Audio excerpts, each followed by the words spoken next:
Hello नमस्कार दोस्तों, स्वागत है आपका हमारे यूट्यूब चैनल सम्राट एजुकेशन में। दोस्तों आज की इस वीडियो में आप लोगों को बीएससी एग्रीकल्चर 5th सेमेस्टर की एक विषय रेनफेड ड्राईलैंड एग्रीकल्चर एजी 501 का 5 मोस्ट इंपॉर्टेंट लॉन्ग क्वेश्चन कराने वाला हूं, जो कि आपके एग्जाम के लिए बहुत ही ज्यादा इंपॉर्टेंट होने वाला है। देखिए, मैंने पीछे जो भी क्वेश्चन कराया है, जो भी टॉपिक कराया है, उसको आप लोग छोड़ दीजिए और आज से मैं आप लोगों को इसके बाद 1 या 2 वीडियो और दूंगा। सिर्फ आपको 2 से 3 वीडियो देखना है, उसके बाद मैं पूरे दावे के साथ बोलता हूं इसके बाहर से क्वेश्चन नहीं आएगा, इसके बाहर से क्वेश्चन नहीं आएगा। और हो सकता है कि 1 या 2 क्वेश्चन आ भी सकता है, लेकिन 85% क्वेश्चन जो है इसी 3 वीडियो में से आ जाएगा। तो आप लोग इस तीनों वीडियो को, इसके बाद जो 2 वीडियो आएगा उसको और इसको जरूर पूरा देखिएगा। वीडियो थोड़ा लंबा भी हो सकता है क्योंकि आप लोगों को समझाने में भी समय लगेगा और इसके बाहर से नहीं आएगा। तो चलिए स्टार्ट करते हैं आज का पहला क्वेश्चन। पहला क्वेश्चन है, पौधों के लिए पानी का महत्व बताइए। जो पौधे होते हैं, हमारे फसल होते, देखिए क्वेश्चन दे सकता है फसल के लिए या पौधे के लिए, तो हम यहाँ पे पौधे लिए, यहाँ पे फसल भी समझिएगा, ठीक है। फसल के लिए पानी का महत्व या पौधे के लिए पानी का महत्व बताइए। इसका पीडीएफ चाहिए आप लोगों को तो डिस्क्रिप्शन में व्हाट्सएप ग्रुप का लिंक, व्हाट्सएप नंबर दिया गया है, मैसेज करके आप लोग इसका पीडीएफ भी ले सकते हैं। तो देखते हैं पौधे के लिए पानी का क्या महत्व है। तो पानी पादप कोशिकाओं का मुख्य संगठक है। पानी जो होता है, जल जो है, वो पादप कोशिकाओं का क्या है, मुख्य संगठक है। समस्त पादप चयापचय क्रियाओं को सुचारू रूप से चलाने के लिए कोशिकाओं में जल संतृप्त मात्रा में होना आवश्यक है। ठीक है, क्या बोल रहा है कि जो जल है यह पादप कोशिकाओं का मुख्य संगठक है। ठीक है, कंपोनेंट बोल सकते हैं, मुख्य घटक बोल सकते हैं, क्योंकि पानी जो होता है उसी के द्वारा पादप कोशिका जो होती है उसके अंदर जो भी कुल सब कार्य होता है उसी के कारण होता है, उसी के द्वारा होता है। ठीक है, समस्त पादप चयापचय क्रियाओं को सुचारू रूप से चलाने के लिए कोशिकाओं में जल की संतृप्त मात्रा में आवश्यकता होती है। पानी प्रकाश संश्लेषण में कच्चे पदार्थ के रूप में उपयोग होता है। जो जल होता है प्रकाश संश्लेषण में इसका कच्चे पदार्थ के रूप में उपयोग किया जाता है। अर्थात कह सकते हैं कि पानी नहीं होगा तो प्रकाश संश्लेषण नहीं होगा, और यदि प्रकाश संश्लेषण नहीं होगा तो पृथ्वी पर जीवन भी संभव नहीं होगा, क्योंकि हमारी जो पृथ्वी है यह सब एक दूसरे पर आश्रित हैं। क्योंकि यदि हमारे पृथ्वी पर, हमारी पृथ्वी पर पौधे नहीं रहेंगे तो हमें उनसे उपभोग के लिए वस्तुएं नहीं मिल पाएंगी, उपभोग नहीं कर पाएंगे, खा नहीं पाएंगे कुछ, तो उससे हम लोगों की मृत्यु हो जाएगी, सबकी मृत्यु हो जाएगी। तो इसीलिए बोला जाता है कि जो प्रकाश संश्लेषण होता है यह कच्चे पदार्थ के रूप में उपयोग होता है, क्योंकि पानी नहीं होगा तो प्रकाश संश्लेषण नहीं होगा, और यदि प्रकाश संश्लेषण नहीं होगा तो पृथ्वी पर जीवन भी संभव नहीं होगा। ठीक है, पानी का महत्व हम लोग समझ रहे हैं, बहुत ही महत्व है पानी का, याद रखिएगा आप लोग। अगला पॉइंट है, पानी वाष्पोत्सर्जन के द्वारा पादप शरीर के तापमान को नियंत्रित करता है। देखेंगे धूप बहुत तेजी से हो जाता है, फिर क्या होता है, धूप बहुत तेजी से होता है तो वाष्पोत्सर्जन होता है। तो पानी जो होता है वाष्पोत्सर्जन के द्वारा पौधा जो होता है उसके शरीर के जो तापमान होता है, बॉडी जो होता है उसका टेम्परेचर जो होता है उसको नियंत्रित करता है। ठीक, अगला पॉइंट है, पानी पौधे के लिए एक पोषक तत्व का भी कार्य करता है।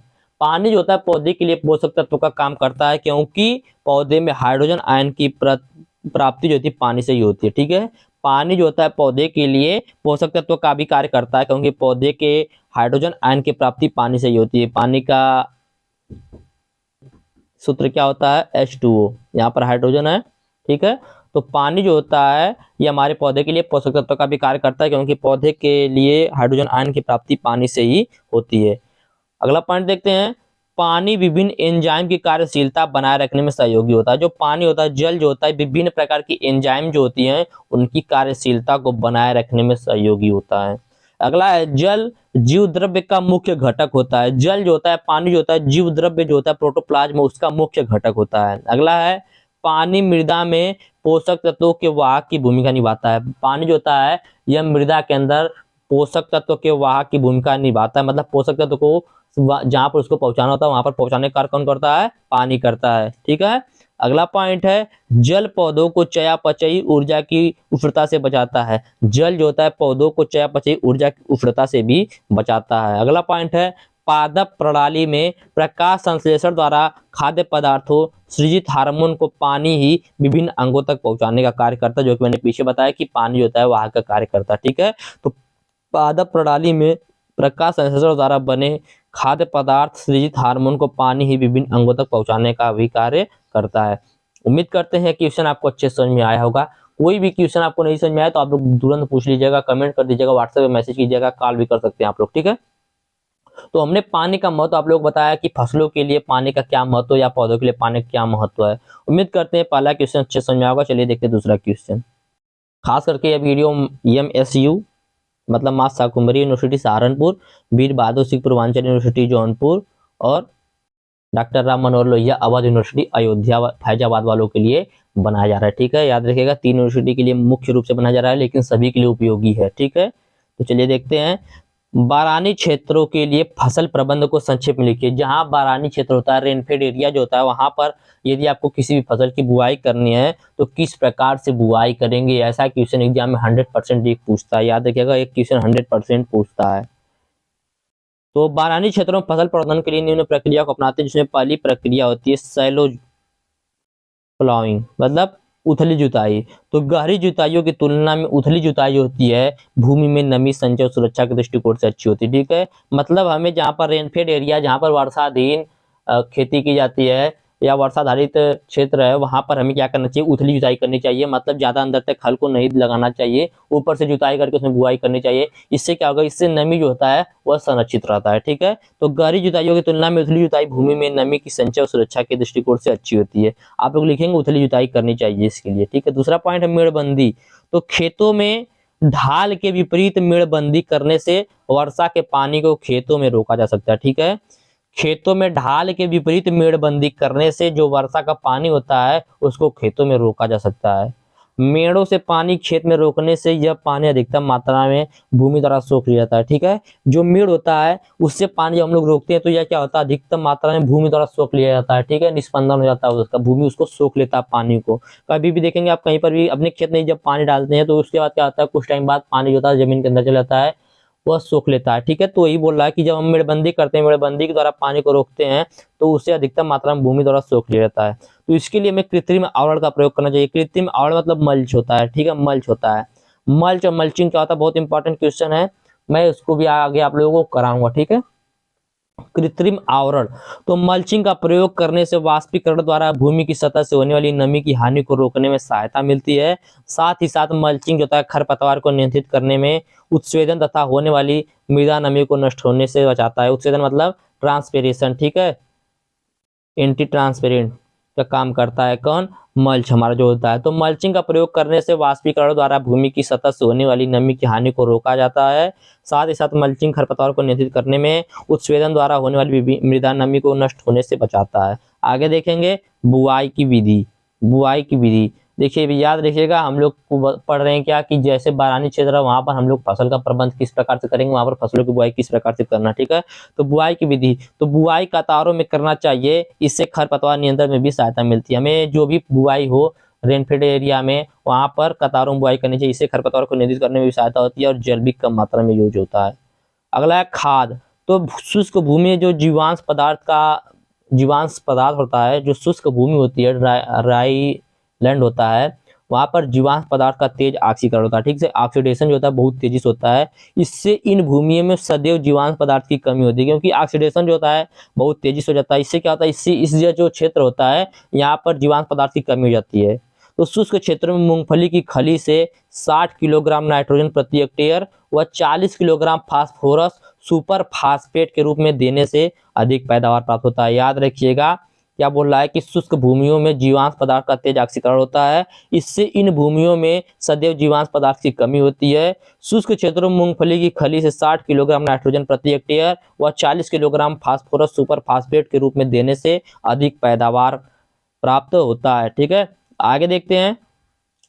शुष्क क्षेत्रों में हरी खाद का प्रयोग नहीं करना चाहिए। जहां पर भी शुष्क क्षेत्र हो वहां पर हरी खाद का प्रयोग नहीं करना चाहिए, क्योंकि हरी खाद को भूमि में दबा होने पर भूमि की नमी का उपयोग इसके सड़ने में हो जाता है और आने वाली फसल के लिए मृदा में नमी का अभाव हो जाता है। ठीक है, तो देखिए, जो उर्वरक होता है, खाद जो होता है, इसका हरी खाद का प्रयोग जो शुष्क भूमि होती है वहां पर नहीं करना चाहिए, क्योंकि हरी खाद जो होता है उसको क्या किया जाता है, उसको भूमि में दबवा दिया जाता है, मतलब उसके ऊपर से हल चला दिया जाता है। उससे क्या होता है, उससे जो भूमि के अंदर नमी होता है उसको सड़ाने के लिए यूज हो जाता है। इससे क्या होता है, उससे वहां पर नमी की कमी होती है जो अगले फसल के लिए क्या होता है, नुकसानदायक सिद्ध हो सकता है। ठीक है, तो इसीलिए बोला जाता है कि शुष्क क्षेत्रों में हरी खाद का प्रयोग नहीं करना चाहिए, क्योंकि हरी खाद को भूमि में दबा होने पर भूमि की नमी का उपयोग इसके सड़ने में हो जाता है और आने वाली फसल के लिए मृदा में नमी का अभाव हो जाता है। शुष्क क्षेत्रों में पूर्ण रूप से सड़ी गली कार्बनिक खाद डालने पर मृदा कम जल धारण क्षमता में विकास होता है। ठीक है, शुष्क क्षेत्र जो होता है वहां पर पूर्ण रूप से सड़ी गली हुई कार्बनिक खाद डालने पर मृदा कम जल धारण क्षमता में विकास होता है। ठीक है, मृदा जो जल धारण क्षमता होती है उसमें वृद्धि होता है, इंप्रूवमेंट होता है। तो यह आप लोगों का कुछ पॉइंट अभी आ गया और बच जाए, उसके बाद मैं फिर से एक बार इसको समझा दूंगा आप लोगों को। अगला है बीज दर एवं अंतरण, मतलब सीड रेट एवं स्पेसिंग।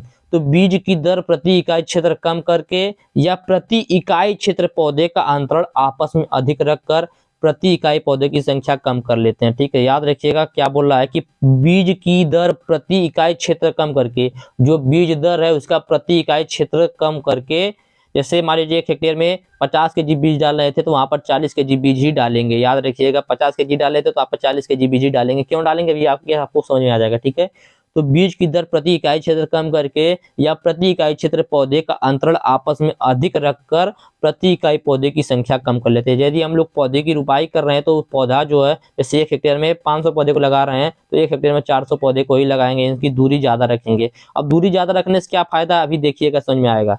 ठीक है, तो बीज की दर प्रति इकाई क्षेत्र कम करके या प्रति इकाई क्षेत्र पौधे का अंतरण आपस में अधिक रखकर प्रति इकाई पौधे की संख्या को कम कर लेते हैं। इस प्रकार प्रत्येक पौधे को अधिक क्षेत्र प्राप्त हो जाता है, जिससे वह खाद्य तत्वों और जल को काफी मात्रा में प्राप्त करता है और अधिक वृद्धि करता है। दूरी पर इसलिए बुआई किया जाता है, दूरी ज्यादा कम सीड रेट इसलिए रखा जाता है क्योंकि यदि पौधा दूर दूर रहेगा तो उसके पास ज्यादा एरिया मिलेगा, उसको खाद्य पानी और जो भी उर्वरक है उनको अपने अंदर अवशोषित करने के लिए और वृद्धि करने के लिए। ठीक है, इसकी वजह से तो उम्मीद करते हैं क्वेश्चन आपको अच्छे समझ में आ गया होगा।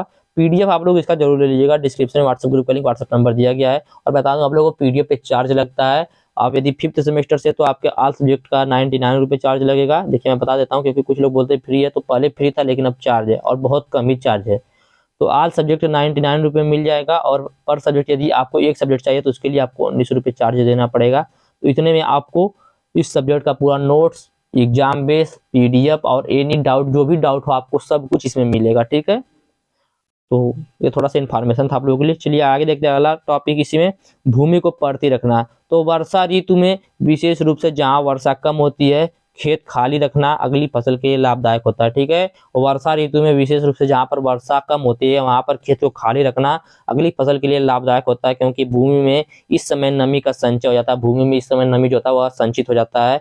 खाली क्षेत्र में छोटे छोटे गड्ढे तैयार करना वर्षा ऋतु में नमी सुरक्षित करने का सस्ता व अच्छा उपाय होता है। ठीक है, तो यदि हम लोग भूमि को परती रख देंगे, जैसे मान लीजिए इस बार हम भूमि को गेहूं की बुआई के बाद भूमि को परती छोड़ देंगे। ठीक है, उसके बाद क्या होगा, बारिश होगा, बारिश होने के बाद जो बारिश होगा उसमें छोटे छोटे गड्ढे बना देंगे। इससे क्या होगा, इससे जो पानी होगा इस गड्ढे में आकर रुकेगा, इससे नमी जो है भूमि में संचित हो जाएगा, इकट्ठा हो जाएगा। उसके बाद हम यदि अगली फसल की बुआई करेंगे तो अच्छा पैदावार देगा। ठीक है, तो ये बोल रहा है कि भूमि को परती रखना। तो वर्षा ऋतु में विशेष रूप से जहां वर्षा कम होती है खेत खाली रखना अगली फसल के लिए लाभदायक होता है, क्योंकि भूमि में इस समय में नमी का संचय हो जाता है। आगे देखते हैं अगला क्वेश्चन, शुष्कता रोधी जातियों का चयन करना। ठीक है, ऐसी वैरायटी को होना चाहिए जो क्या हो कि शुष्कता के प्रति प्रतिरोधी, मतलब सूखे को सहन करने वाली हो। जैसे मक्का में शंकर गंगा 5, बाजरा में शंकर 3, सोयाबीन में ब्रेक पंजाब 1।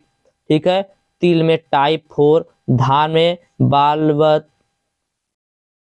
बाला, वैरायटी का नाम है बाला व तेला। ठीक है, बाला व तेला। अगला है मसूर पंत 538। तो इस प्रकार की हमें वैरायटियों को बुआई करनी चाहिए और फसल चक्र अपनाना चाहिए। ठीक है, फसल चक्र अपनाना चाहिए। तो यह था आप लोगों का तीसरा क्वेश्चन जो कि मैंने आप लोग को बताया।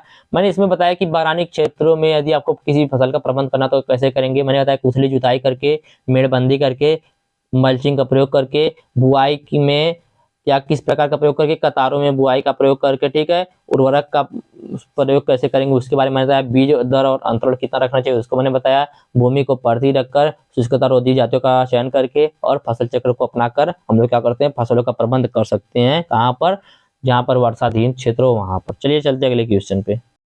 अगला क्वेश्चन, नमी की कमी की स्थिति में फसल अनुकूलन का वर्णन कीजिए। बहुत ही ज्यादा मोस्ट इंपॉर्टेंट क्वेश्चन है और 100% एग्जाम में आप लोगों को पूछा आने वाला है। ठीक है, तो नमी की कमी की स्थिति में फसल अनुकूलन की प्रक्रिया का वर्णन कीजिए। तो नमी आघात अथवा पानी की कमी की दशा में पड़ने वाले कुप्रभाव को सूखा आघात कहते हैं। ठीक है, देखिए यहाँ पर नमी की कमी देगा या सूखा आघात देगा, कुछ भी दे सकता है। ठीक है, तो नमी की कमी की स्थिति में फसल अनुकूलन की प्रक्रिया का वर्णन करना। तो चलिए देखते हैं क्या प्रक्रिया है। तो नमी आघात अथवा पानी की कमी की दशा में पड़ने वाले कुप्रभाव को सूखा आघात कहते हैं। ठीक है, और अडेप्शन क्या होता है याद रखिएगा, जब फसलों में संरचनात्मक अथवा दैहिक परिवर्तन के द्वारा एक विशेष अथवा परिवेश अथवा वातावरण में जीवित रहने और प्रजनन करने की क्षमता को अनुकूलन करते हैं। ठीक है, मैंने बताया आप लोगों को कि सूखा आघात क्या होता है। तो नमी आघात अथवा पानी की कमी की दशा में पड़ने वाले कुप्रभाव को सूखा आघात कहते हैं, जबकि फसलों में संरचनात्मक अथवा दैहिक परिवर्तन के द्वारा एक विशेष परिवेश अथवा वातावरण में जीवित रहने और प्रजनन करने की क्षमता को अनुकूलन कहते हैं, अडेप्शन कहते हैं। उम्मीद करते इतना समझ में आया होगा। चलिए चलते आगे देखते हैं। तो नमी की कमी की स्थिति में दो परिवर्तन लाकर फसलों को अनुकूल या जीवित बने रहने का प्रयास किया जा सकता है। ठीक है, तो नमी की कमी की स्थिति में दो परिवर्तन हम लोग लाकर फसल को अनुकूल बना सकते हैं। कैसे, चलिए देखते हैं। तो पहला प्रक्रिया सूखे से बचाव करके और दूसरा परिवर्तन सूखे के प्रति अवरोध उत्पन्न करके। तो पहला प्रक्रिया देखेंगे सूखे से बचाव के द्वारा। तो सूखे से बचाव हम लोग कैसे कर सकते हैं उसको देखेंगे। तो इस प्रक्रिया में विभिन्न परिवर्तनों के द्वारा फसलों को सूखे से बचाया जा सकता है। जैसे फसलों के जीवन चक्र को छोटा करके, जो फसल है उसके जीवन चक्र को छोटा करके, जैसे मान लो कोई फसल 6 महीने पक रही है तो ऐसी वैरायटी विकसित करें कि जो 4 ही महीने में पक जाए। मतलब फसलों की जीवन चक्र को छोटा करके हम लोग क्या कर सकते हैं, सूखे से बचा सकते हैं। अगला है पत्तियों को कांटे में रूपांतरित करके। तो आप लोगों को पता होगा कि जो भी कांटे की पत्ती वाली फसल होती है वह क्या करती है, जल को ज्यादा देर तक, मतलब ज्यादा जल को अपने अंदर अवशोषित करके रख सकते हैं। जैसे नागफनी हो गई, इस प्रकार के, मतलब जिसके पत्ते पर कांटा हो। ठीक है, उसमें जो होता है वह जल्दी सूखता नहीं, सीधे समझिएगा, वह जल्दी सूखता नहीं है। ठीक है, तो पत्तियों को कांटे के रूप में रूपांतरित करके रूट शूट के अनुपात को बढ़ाकर, अगला है पड़रंध्रों को दिन में बंद रखकर हम लोग क्या कर सकते हैं, सूखे से बचा सकते हैं। ठीक है, क्या कर सकते हैं, सूखे से बचा सकते हैं। तो पहला परिवर्तन यह था कि सूखे से बचाओ, जिसमें हम लोग फसलों के जीवन चक्र को छोटा करके पत्तियों को कांटे में रूपांतरित करके रूट शूट का अनुपात बढ़ाकर पड़रंध्रों को दिन में बंद रखकर। और अगला देखते हैं सूखे से अवरोध उत्पन्न करके हम लोग कैसे अपने फसलों को अनुकूल बना सकते हैं। ठीक है, तो फसलों में सूखे के प्रति अवरोध उत्पन्न करके भी सूखे के प्रति अनुकूल बनाया जा सकता है। किसको, फसलों को। इसकी दो प्रक्रिया होती है। पहला होता है इसमें सूखे से बच निकलना, दूसरा होता है सूखे को सहन करना, ड्राउट अवॉइडेंस, और दूसरा ड्राउट टॉलरेंस। मतलब एक प्रक्रिया यह होगी कि सूखे से बच जाएं, कुछ प्रक्रिया करके, कुछ प्रोसेस द्वारा सूखे से हम लोग बच जाए पहले से ही, और दूसरा कि सूखा यदि पड़ रहा है तो सूखे से सहन करने के लिए। तो चलिए देखते हैं सबसे पहले सूखा, पहला ड्राउट अवॉइडेंस, ठीक है, या सूखे से बच निकलना। तो सूखे से हम लोग कैसे बच सकते हैं, इसकी भी दो प्रक्रिया होती है। ठीक है, सूखे से बचने के लिए भी दो प्रक्रिया होती है। पहला होता है पानी को बचाकर हम लोग सूखे से बच सकते हैं, और दूसरा पानी के ग्रहण में सुधार करके। तो चलिए देखते हैं कैसे कैसे बच सकते हैं पानी को बचाकर। तो पहला है पानी को बचाकर। तो पत्ती गिराकर, जो पत्तियां हैं उनको यदि हम कुछ पत्तियों को गिरा देंगे तो उससे क्या होगा, इससे पानी का वाष्पोत्सर्जन जो होगा कम होगा, इससे हम लोग पानी को बचा सकते हैं। पत्तियों के आकार को छोटा करके, पत्तियों पर क्यूटीन जमा कर, पत्तियों की पारगम्यता को कम करके, तीव्र धूप में पत्तियों को मरोड़कर, पत्तियों पर रोम विकसित करके। ठीक है, पत्ती जो उन पर रोम विकसित करके हम लोग क्या कर सकते हैं, उनके अंदर पानी को बचा सकते हैं। ठीक है, याद रखिएगा सूखे से अवरोध हम लोग दो प्रक्रिया द्वारा करते हैं, एक सूखे से बचने से, एक सूखे को सहन करने से। तो सूखे से बचने के लिए हम लोग दो प्रक्रिया को अपनाते हैं, एक पानी को बचाते हैं, दूसरा पानी के ग्रहण करने की क्षमता में सुधार करते हैं। तो पानी से कैसे बचाएंगे, तो पत्तियों को गिराकर, पत्तियों का आकार छोटा करके, पत्तियों पर क्यूटीन जमा कर, पत्तियों की पारगम्यता कम करके, तीव्र धूप में पत्तियां मरोड़कर, पत्तियों पर रोग विकसित करके। ठीक है, और पानी के ग्रहण में सुधार करके कैसे हम लोग सूखे के प्रति अवरोध उत्पन्न कर सकते हैं उसको भी देख लेते हैं। तो जड़ तंत्र को विकसित करके, जड़ तंत्र जो था उसको विकसित करके, जब जड़ तंत्र अंदर तक रहेगा तो अंदर से भी और नमी को अवशोषित कर सकता है। ठीक है, अगला कोशिका द्रव्य का परासरणिक सांद्रता बढ़ाकर, कोशिका द्रव्य जो उसका परासरणिक सांद्रता को बढ़ाकर भी हम लोग क्या कर सकते हैं, पानी ग्रहण में सुधार कर सकते हैं। आगे देखेंगे, दूसरा पॉइंट था सूखे को सहन करना। मैंने पहला बताया कि पानी को बचाना, पहला मैंने बताया कि ड्रॉट अवॉइडेंस मतलब सूखे से बचकर, और दूसरा मैंने बताया था सूखे को सहन करना। तो बचकर कैसे बचना हमने बता दिया। अब देखेंगे सूखे को कैसे सहन करना है। तो सूखे के सहन करने के लिए सबसे पहले आघात को दूर करना। तो प्रोटोप्लाज्म में जल धारण क्षमता को बढ़ाकर आघात को दूर कर सकते हैं, ठीक है।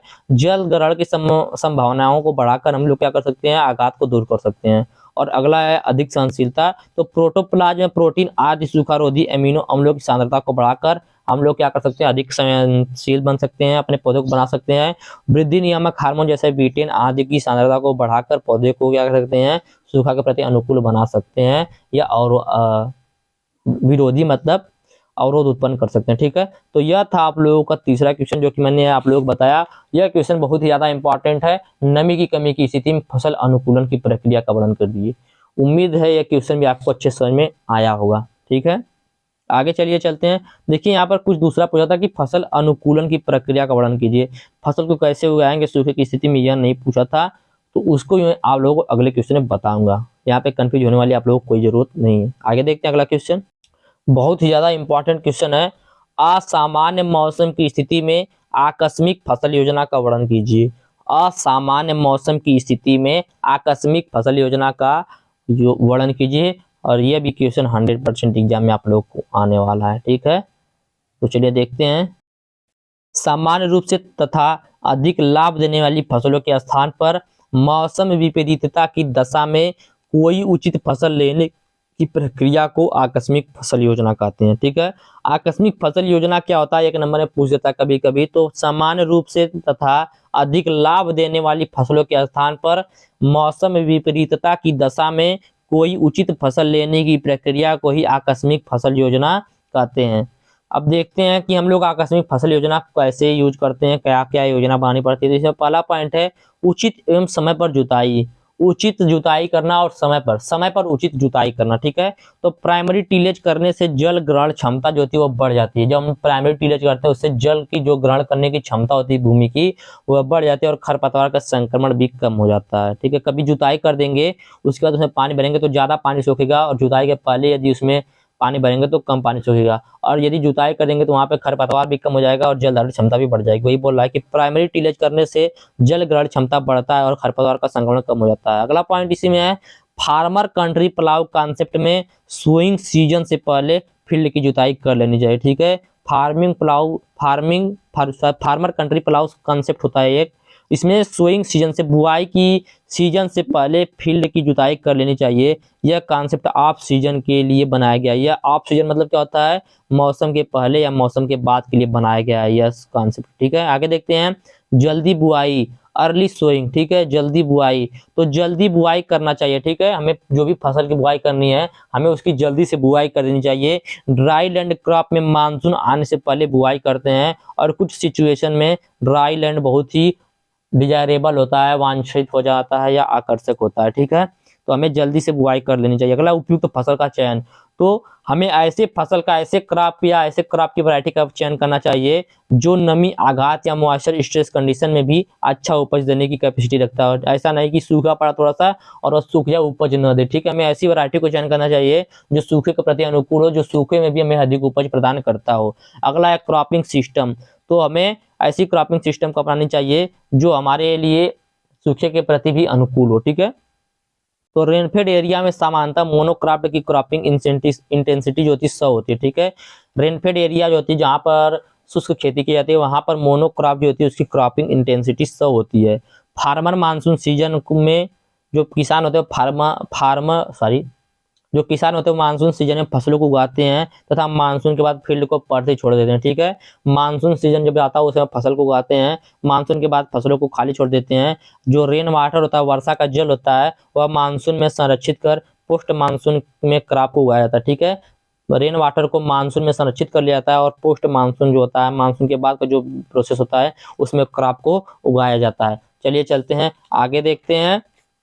इसी में उर्वरकों का प्रयोग, ठीक है। तो उर्वरकों का प्रयोग ड्राई लैंड में महत्वपूर्ण भूमिका निभाता है। जहां पर शुष्क खेती होती है वहां पर उर्वरक का प्रयोग बहुत ही महत्वपूर्ण भूमिका निभाता है, ठीक है, क्योंकि नमी के अधिक प्रभाव उत्पादक पोषक तत्व के यूज के लिए यह बहुत ही आवश्यक होता है। क्योंकि देखिए जहाँ पर भी शुष्क खेती होती है वहाँ पर यदि हम लोग उर्वरक का प्रयोग करेंगे, जैविक खाद का प्रयोग करेंगे, वहाँ पर वाटर होल्डिंग कैपेसिटी बढ़ेगी। ठीक है, विभिन्न प्रकार के पोषक तत्वों को यूज करेंगे तो उससे हमारी पौधों को बढ़ने के लिए सुविधा मिलेगी। इसलिए जो ड्राई लैंड होता है वहाँ पर उर्वरकों का प्रयोग बहुत ही जरूरी होता है। ठीक है, शुष्क क्षेत्रों में प्रॉपर मिक्सिंग का ऑर्गेनिक और इनऑर्गेनिक मटेरियल देना चाहिए। जो शुष्क क्षेत्र होता है, ड्राई एरिया होते हैं, वहाँ पर प्रॉपर मिक्स और ऑर्गेनिक इनऑर्गेनिक मटेरियल को देना चाहिए। ऑर्गेनिक में लो न्यूट्रिएंट कंटेंट होता है परंतु सॉइल के मॉइस्चर होल्डिंग कैपेसिटी को बढ़ाता है। परंतु जो सॉइल होता है, मृदा जो होती है, उसके मॉइस्चर जो नमी को स्टोर करने की क्षमता होती है, कैपेसिटी होती है, उसको बढ़ाने का कार्य करता है। ठीक है, कौन?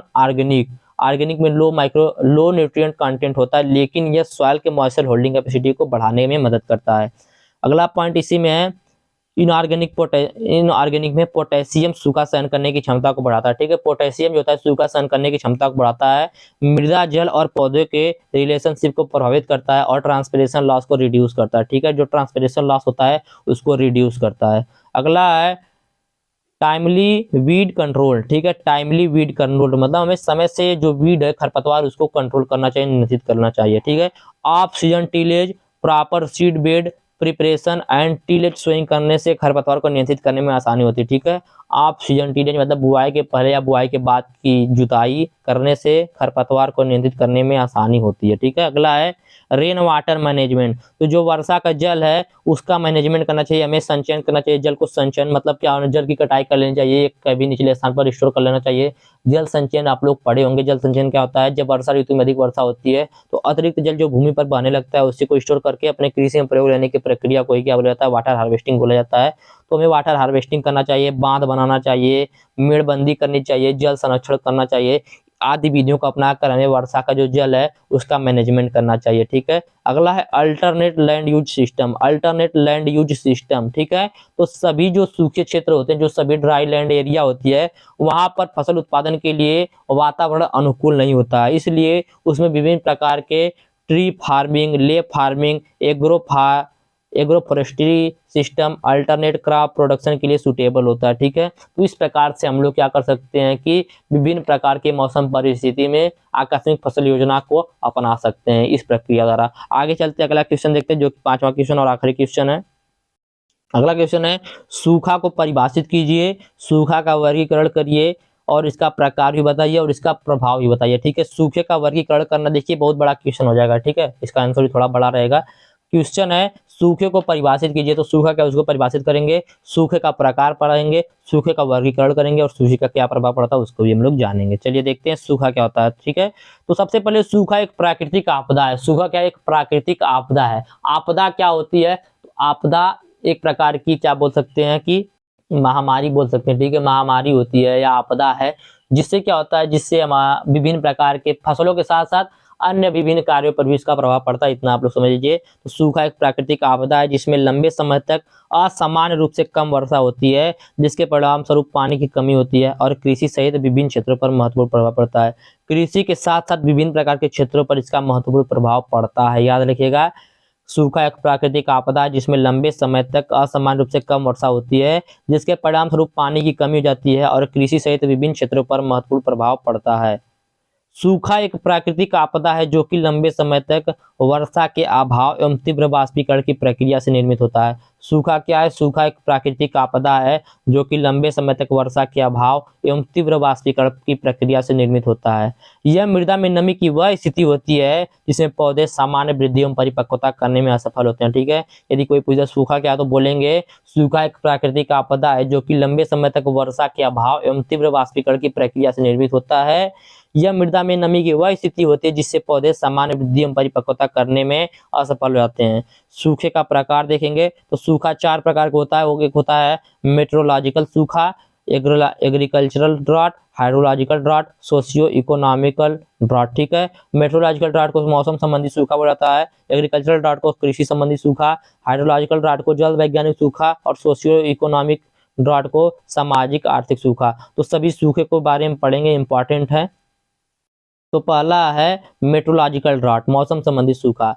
तो मौसम संबंधी सूखा तब होता है जब किसी क्षेत्र में लंबे समय तक औसत से कम वर्षा होती है। ठीक है, जब किसी क्षेत्र में क्षेत्र में लंबे समय तक औसत से कम वर्षा होती है तो वहां पर मौसम संबंधी सूखा हो जाता है। ठीक है, उस क्षेत्र में दीर्घकालिक औसत की तुलना में वर्षा, बर्फबारी या अन्य प्रकार की वर्षा में कमी इसकी विशेषता होती है।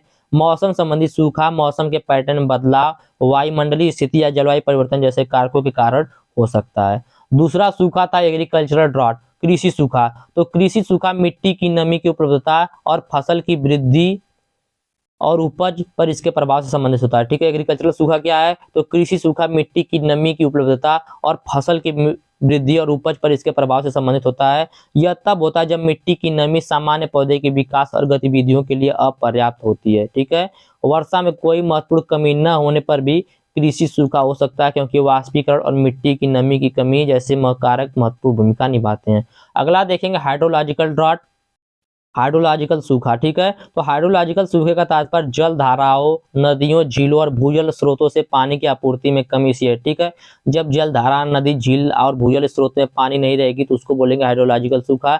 यह तब होता है जब लंबे समय तक पानी की उपलब्धता कम हो जाती है, जिससे जल धारा का प्रवाह कम हो जाता है, झीलों और जलाशयों में पानी का स्तर कम हो जाता है और भूजल भंडार कम हो जाता है। ठीक है, मतलब वाटर का जो लेवल होता है नीचे चला जाता है। हाइड्रोलॉजिकल सूखा कम वर्षा, बाढ़, बढ़े हुए वाष्पीकरण और भूमि उपयोग और जल प्रबंधन प्रभावों में बदलाव जैसे कारकों से प्रभावित होता है। अगला है सामाजिक आर्थिक सूखा, सामाजिक और आर्थिक सूखा, सोशियो इकोनॉमिक ड्रॉट। तो सामाजिक आर्थिक सूखा मानव गतिविधियों, उद्योगों और आजीविका पर पानी की कमी के प्रभाव से जुड़ा हुआ होता है। यह तब होता है जब पानी की मांग उपलब्ध आपूर्ति से अधिक होती है, जिससे कृषि उद्योग, घरेलू जल उपयोग और पारिस्थितिकी तंत्र जैसे विभिन्न क्षेत्र प्रभावित होते हैं। सामाजिक आर्थिक सूखे से आर्थिक नुकसान, जल राशनिंग, जल संसाधनों पर संघर्ष और सामाजिक विघटन भी हो सकता है। तो देखिए, मैंने जो आप लोगों को 4 प्रकार के सूखा बताया, आप लोगों को मैंने मेट्रोलॉजिकल ड्रॉट बताया, एग्रीकल्चर ड्रॉट बताया, हाइड्रोलॉजिकल ड्रॉट बताया, सोशियो इकोनॉमिक ड्रॉट बताया। तो इन सभी जो सूखा सभी हैं, इसमें ध्यान देने योग्य यह बात है कि इसमें इस प्रकार के सूखा आपस में जुड़े हुए होते हैं। ठीक है, जो सूखा मैंने 4 प्रकार का बताया, यह सब आपस में जुड़े हुए हैं चेन के माध्यम से। ठीक है, और अक्सर एक ही साथ घटित भी हो सकते हैं। जैसे समझिएगा, औसत से यदि कम वर्षा होगी तो वहां पर मौसम संबंधित सूखा हो जाएगा। ठीक है, यदि औसत से कम सूखा होगा तो वहां पर मौसम संबंधित सूखा हो जाएगा। और औसत से कम वर्षा की लंबी अवधि यदि हो जाएगी तो वहां पर मिट्टी की नमी में कमी हो जाएगी, तो वहां पर कृषि सूखा हो जाएगा। ठीक है, ध्यान समझिएगा कि यदि औसत से कम वर्षा होगा तो वहां पर मौसम संबंधित सूखा हो जाएगा, और कम वर्षा की लंबी अवधि रहेगी तो इसके कारण मिट्टी में नमी की कमी हो जाएगी, जहां पर कृषि सूखा हो जाएगा। जो बाद में जिसके बदले में नदियों और भूजल में पानी की उपलब्धता में कमी हो जाएगी, जिससे हाइड्रोलॉजिकल सूखा हो जाएगा। ठीक है, याद रखिएगा, जब औसत से कम वर्षा होगी तो मौसम संबंधी सूखा होगा, और यही अवस्था लंबी अवधि तक चलेगी तो मिट्टी की कमी में नमी हो जाएगी, मिट्टी की नमी में कमी हो जाएगी तो कृषि सूखा हो जाएगा। जो बदले में नदियों और भूजल हाइड्रोलॉजिकल सूखा में पानी की उपलब्धता को प्रभावित करेगा, और अर्थव्यवस्था में विभिन्न क्षेत्रों सामाजिक आर्थिक सूखा को भी प्रभावित करेगा। मतलब ये सब एक दूसरे से जुड़े हुए हैं। ठीक है, तो यह तो था सूखा का प्रकार। आगे देखेंगे इसका क्लासिफिकेशन, वर्गीकरण। तो पहला है अवधि के आधार पर। ठीक है, अवधि के आधार पर मतलब ड्यूरेशन के आधार पर। तो यह वह समय अवधि है जब सूखा शुरू से अंत तक रहता है। जलवायु और वर्षा पैटर्न के आधार पर सूखे की अवधि कुछ हफ्तों से लेकर कई वर्षों तक हो सकती है। सूखे की अवधि सूखे की गंभीरता और पुनर्प्राप्ति को भी प्रभावित कर सकता है। क्लासिफिकेशन पहला अवधि के आधार पर है। अवधि के आधार पर यह वह समय अवधि होती है जब सूखा शुरू से अंत तक रहता है। जलवायु और वर्षा पैटर्न के आधार पर सूखे की अवधि कुछ हफ्तों से लेकर कई वर्षों तक हो सकती है। सूखे की अवधि सूखे की गंभीरता और पुनर्प्राप्ति को प्रभावित कर सकता है। उदाहरण के लिए अल्पकालिक सूखा फसलों और मिट्टी की नमी पर अस्थायी तनाव पैदा कर सकता है, जबकि दीर्घकालिक सूखा पारिस्थितिकी तंत्र और भूजल को अस्थायी नुकसान पहुंचा सकता है। दूसरा, तीव्रता के आधार पर। ठीक है, तीव्रता के आधार पर वर्गीकरण। तो यह सूखे के दौरान पानी की कमी की डिग्री होती है। सूखे की तीव्रता को विभिन्न संकेतकों द्वारा मापा जाता है, जैसे वर्षा, मिट्टी की नमी, धारा प्रवाह, जलाशय स्तर, भूजल स्तर आदि। पानी की कमी की मात्रा और अवधि के आधार पर सूखे की तीव्रता हल्के से लेकर अत्यधिक तक भिन्न हो सकती है। सूखे की तीव्रता सूखे के प्रकार और प्रभाव की सीमा को प्रभावित कर सकता है। उदाहरण के लिए हल्के सूखे से फसल की पैदावार कम हो सकती है और आग का खतरा बढ़ सकता है, जबकि अत्यधिक सूखे से फसल बर्बाद हो सकती है और पानी की कमी भी हो सकती है। ठीक है, आगे देखते हैं इसका प्रभाव क्या पड़ता है सूखे का। तो इस प्रकार सूखा मानव और प्राकृतिक प्रणालियों के विभिन्न क्षेत्रों और पहलुओं को प्रभावित करता है। सूखे के प्रभाव को 4 श्रेणी में वर्गीकृत किया जा सकता है। पर्यावरणीय, आर्थिक, सामाजिक और राजनीतिक। पर्यावरणीय, आर्थिक, सामाजिक और राजनीतिक। पर्यावरणीय प्रभाव से तात्पर्य कि सूखा पारिस्थितिक तंत्र जैसे जैव विविधता, वन्य जीवन, भूमि क्षरण आदि को कैसे प्रभावित करता है। आर्थिक प्रभाव से तात्पर्य है कि सूखा कृषि उद्योग, ऊर्जा, पर्यटन आदि को कैसे प्रभावित करता है। और सामाजिक प्रभाव से तात्पर्य है कि सूखा स्वास्थ्य, शिक्षा, संस्कृति को कैसे प्रभावित करता है, मनोरंजन आदि को कैसे प्रभावित करता है। और राजनीतिक प्रभाव से तात्पर्य है कि सूखा शासन, नीति, संघर्ष, सहयोग आदि को कैसे प्रभावित करता है। ठीक है, तो यह थे 5 क्वेश्चन लॉन्ग जो कि मैंने आप लोगों को बताया। उम्मीद करता है 5 क्वेश्चन आपको अच्छे समझ में आया होगा। यदि वीडियो अच्छा लगा तो वीडियो को लाइक जरूर से जरूर कीजिएगा। आप लोग वीडियो को लाइक जरूर कीजिएगा भैया, लाइक नहीं करते आप लोग, बहुत दुख होता है, लाइक कर दिया करिए। और वीडियो को शेयर कीजिएगा, चैनल को सब्सक्राइब कीजिएगा। इसका पीडीएफ चाहिए तो डिस्क्रिप्शन में ग्रुप का लिंक, व्हाट्सएप नंबर दिया गया है, मैसेज करके आप लोग इसका पीडीएफ भी ले सकते हैं। धन्यवाद, जय हिंद।